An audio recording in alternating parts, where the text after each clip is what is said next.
आकर भी रंगत बहुत निखारती है। और किशमिश का पानी अगर पका के उसका पानी ठंडा करके चेहरे पे ख़वातीन मलती हैं, इससे रंग बेहद निखरता है और दाग धब्बे और कील मुहासे सब ख़त्म होते हैं। इसके बड़े फ़ायदे हैं। लेकिन मैं एक फ़ायदे का और अर्ज़ कर दूं कि इमाम जाफ़र सादिक अलैहिस्सलाम ने फरमाया कि अगर किसी को रगों, पट्ठों और हड्डियों में तकलीफ हो, यानी कि तीनों तकलीफ़ें हों या तीनों में से कोई एक भी तकलीफ हो, किसी को हड्डियों की तकलीफ है या किसी को रगों में तकलीफ है, किसी के मसल्स की तकलीफ है, पट्ठे कमज़ोर हो गए, उनको चाहिए। पूरी दुनिया में सिदरा मेरी बहन एक मुल्क ऐसा है और बड़ा बाबरकत मुल्क है, सऊदी अरब। तो इमाम जाफ़र सादिक अलैहिस्सलाम फरमाते हैं कि ताइफ का मुनक्का, ताइफ एक शहर है सऊदी अरब का, ताइफ का मुनक्का पूरी दुनिया में सबसे ज़्यादा अहमियत का हामिल है। उसमें ऐसी बरकतें, अगर वो रगों, पट्ठों और मसल्स के जो मरीज़ हैं उनको खिला दिया जाए रोज़ाना 21 दाने, चंद दिनों में उनकी ये तकलीफ ख़त्म हो जाया करती है। ज़बरदस्त ज़बरदस्त। और ये ख़ास तौर पे मैं आपको बताती चलूँ कि जो मेरे पैर में चोट लगी हुई थी तब भी मुझे आगा साहब ने मशवरा दिया था।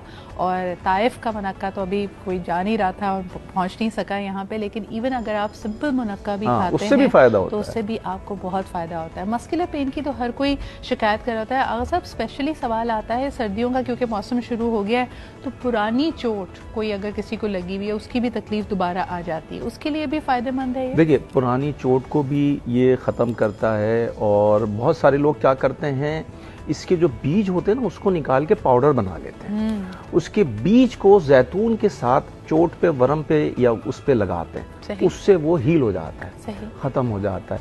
लेकिन मैं अर्ज़ ये करूँगा कि किशमिश को खाया जाए अगर बादाम के साथ। अगर माएँ अपने बच्चों को बादाम के साथ किशमिश खिलाएंगी, एक मुट्ठी खिला दें, चलते फिरते बच्चे खा लेंगे, हाफिज़ा बहुत ज़्यादा कवी हो जाता है, याददाश्त, मेमोरी इतनी स्ट्रॉन्ग हो जाती है कि ख़वातीन हैरान हो जाएंगी अपने बच्चों की मेमोरी देख के। वो भूल जाएंगे लेकिन उनके बच्चे नहीं भूलेंगे, याद दिलाएंगे अम्मी आपने ये कहा था उस वक्त। अच्छा, इसको नेचर्स कैंडी भी कहा जाता है। अभी हाल ही में आप देखते हैं कि कई ऐसे त्यौहार होते हैं, मिसाल के तौर पे हैलोवीन, जिसमें बच्चों को कैंडीज देने का एक बड़ा तरीका है बाहर, और कई लोगों ने इसको नेचर्स बाउंटी के तौर पे, यानी कैंडी के बजाय उन्होंने बच्चों को इस दफ़ा रेजन्स और इसी तरह की चीज़ें दी जिसमें मिठास भी है और जिसमें जायका भी है, और यकीनन उसके साथ साथ ये बहुत सारे फ़वाइद भी मौजूद हैं। एक और सवाल आपके लिए आया है आगा साहब, हामला ख़वातीन प्रेगनेंसी में क्या खाया जा सकता है? बिकॉज अगेन लोग हमेशा इस बारे में दो राय उनकी होती है कि जी ड्राई फ्रूट्स एक तो गर्म भी हैं, हाई कोलेस्ट्रॉल भी हैं, किशमिश को प्रेग्नेंट ख़वातीन खा सकती हैं? बिल्कुल खा सकती हैं।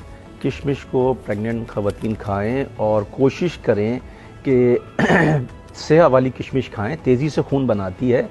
और अगर किसी खातून के शौहर को बहुत ज़्यादा गुस्सा आता है, वो अपने शौहर को भी सेहा किशमिश खिलाएं, उनका गुस्सा ख़त्म हो जाएगा। और घर में जो माहौल ख़राब हो जाता है गुस्से की वजह से, चिड़चिड़ेपन की वजह से, चिड़चिड़ापन दूर करता है, डिप्रेशन दूर करता है, इंसान का खफकान दूर करता है। कभी कभी इंसान का दिल बड़ा घबराता है तो वो कहता है मैं बाहर निकल जाऊं, कहीं बाहर घूमूं फिरूं 10 मिनट वापस।